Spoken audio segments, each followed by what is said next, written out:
If you've ever used a GPS receiver, including your smartphone, you know that there can be lots of error. The three primary sources of error are multipath effects, atmospheric interference, and satellite distribution. We'll cover each one of these individually.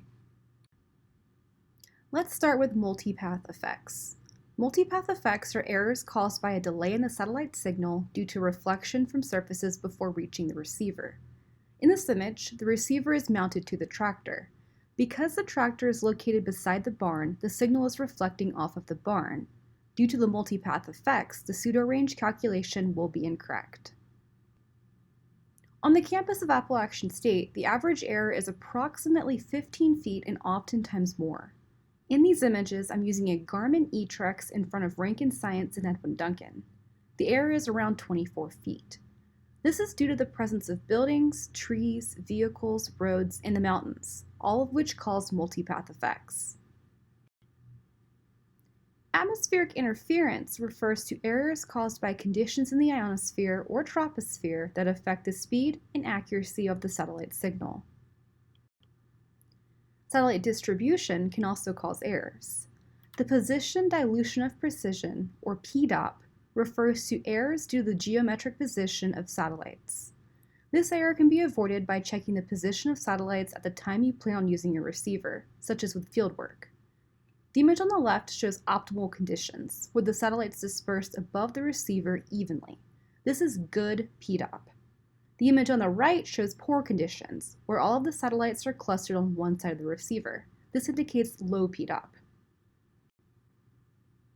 As discussed earlier, error is minimized with every new generation of satellite. However, there are also systems in place to help minimize errors. The two systems are ground-based augmentation systems, which are referred to as differential GPS in the textbook, and satellite-based augmentation systems. Again, we'll cover each one of these individually. Let's explore ground-based augmentation systems, or GBAS, first. Again, the textbook refers to these as differential GPS, or DGPS. Ground-based augmentation systems refer to the use of ground-based corrections in addition to satellite signals for positioning. In the US, the ground-based augmentation system is called the Continuously Operating Reference Station, or CORS. So I want to explain this process in more detail.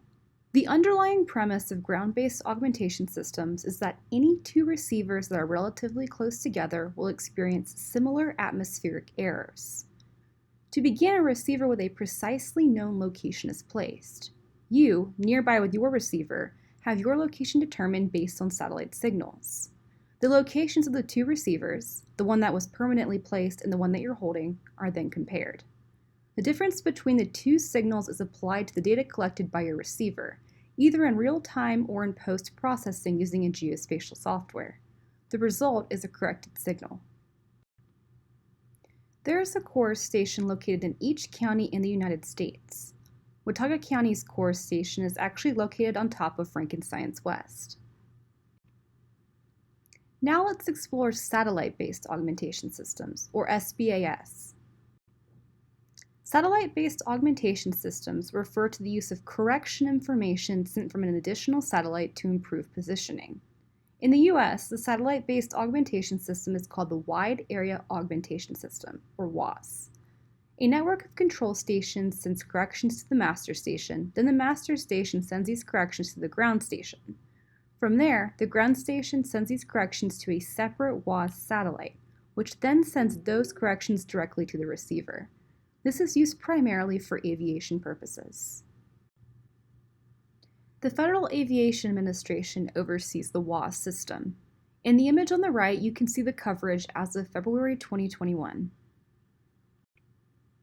Other countries have their own versions of satellite-based augmentation systems, as you can see here on this map.